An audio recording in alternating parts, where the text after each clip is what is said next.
Hello mga kasilina, meron na naman tayong bagong pusong-muso na nakita sa TikTok na pwede natin mabili ang Universal 360-degree side mirror na may mechanism, aluminum po siya na fully adjustable.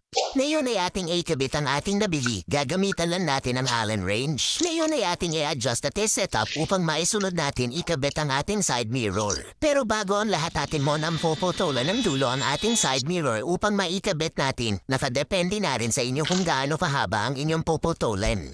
Ngayon ay naikabit na natin, gagamitan lang natin ang Allen wrench upang higpitan, dalawa pala ang kanyang lock, ganun din sa kabila.